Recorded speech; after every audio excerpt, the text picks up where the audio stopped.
L'administration Trump vient de sanctionner l'un des responsables les plus puissants du Rwanda pour son rôle dans le soutien au mouvement rebelle M23 en République démocratique du Congo voisine. James Kabarebe, ministre d'État rwandais à l'intégration régionale et ancien général de ses forces de défense, orchestre désormais le soutien des RDF au M23, a déclaré jeudi le Bureau du contrôle des avoirs étrangers du Trésor américain dans un communiqué.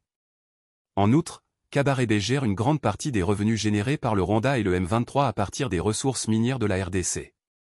Le M23 soutenu par le Rwanda, qui a relancé une rébellion en 2021, affirmant protéger la communauté Tutsi dans l'est du Congo, a capturé au cours des 3 dernières semaines 2 grandes villes de la région, faisant des milliers de morts, et près d'1 million de déplacés, faisant craindre une guerre régionale. Kabarebe a combattu en tant que rebelle en Ouganda, et au Rwanda dans les années 1980 et 1990. Il a fait partie de la force qui a mis fin au génocide rwandais de 1994 qui a fait au moins 800 000 morts Tutsis, et l'un des architectes des guerres en République démocratique du Congo qui ont suivi. Pendant un certain temps, il a été chef d'état-major de l'armée du président congolais Laurent Désiré Kabila jusqu'à ce que les 2 hommes se brouillent, déclenchant une nouvelle invasion par le Rwanda. Depuis 1996, James Kabarebe est probablement l'officier rwandais le plus important dans la coordination du soutien aux rébellions au Congo, a déclaré Jason Stirn, professeur à l'université Simon Fraser et fondateur du groupe de recherche sur le Congo à l'université de New York. Et il reste une personne très importante dans l'entourage du président rwandais Paul Kagame. Un rapport publié en 2012 par des experts des Nations Unies a identifié Kabarebe comme le commandant ultime d'une précédente itération du M23 qui a finalement été vaincu par les forces congolaises et de l'ONU en 2013. Le Rwanda et le M23 ont nié son implication à l'époque. Les États-Unis ont également sanctionné le porte-parole du M23, Lawrence Kanyuka, qui n'a pas répondu aux multiples messages et courriels demandant des commentaires. L'action d'aujourd'hui souligne notre intention de demander des comptes à des responsables et des dirigeants clés comme Kabarebe et Kanyuka, qui facilitent les activités déstabilisatrices des RDF et du M23 dans l'est de la RDC, a déclaré Bradley T. Smith, sous-secrétaire au Trésor par intérim chargé du terrorisme et du renseignement financier. Les États-Unis restent déterminés à assurer une résolution pacifique de ce conflit.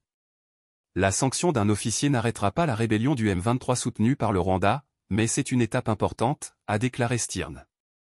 C'est un signe que la communauté internationale, qui a été indulgente à l'égard du Rwanda jusqu'à présent, pourrait être disposée à prendre des mesures plus agressives. Les sanctions sont également un coup porté à la réputation du Rwanda en tant que lieu stable pour le tourisme et l'investissement, a-t-il déclaré. Au moins une partie de cette réputation laisse de côté un autre aspect de l'histoire récente du Rwanda, à savoir son implication dans le conflit au Congo.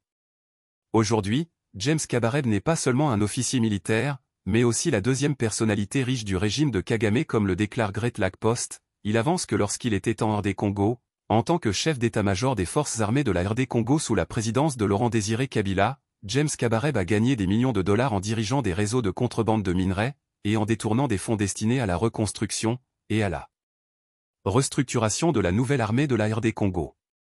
Au moment où le président Laurent Désiré Kabila l'a expulsé de la RD Congo, James Kabarebe était déjà millionnaire en dollars. Aujourd'hui, James Kabarebe est la 2e personne la plus riche du Rwanda, après son patron Paul Kagame. L'empire commercial du général James Kabarebe s'étend désormais à travers l'Afrique, le Moyen-Orient, l'Amérique du Nord et l'Europe. Il possède des compagnies maritimes en Angola, au Mozambique et en Afrique du Sud. Il possède une entreprise d'engrais au Nigeria.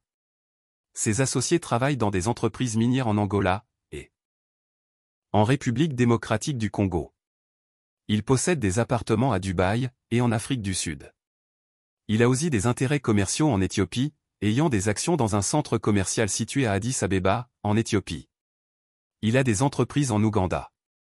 Au Canada, où son ex-femme et ses enfants ont déménagé pour vivre, il possède des appartements à Montréal, Québec, Ottawa et Toronto. Il a un appartement au Royaume-Uni et en Norvège. En croire, ce poste de Great Lake Post, les États-Unis viennent donc de cibler un gros poisson du régime de Paul Kagame. Est-ce un début des sanctions de tout le régime de Kagame? L'avenir nous en dira plus. N'oubliez pas d'aimer et partager, merci, à bientôt.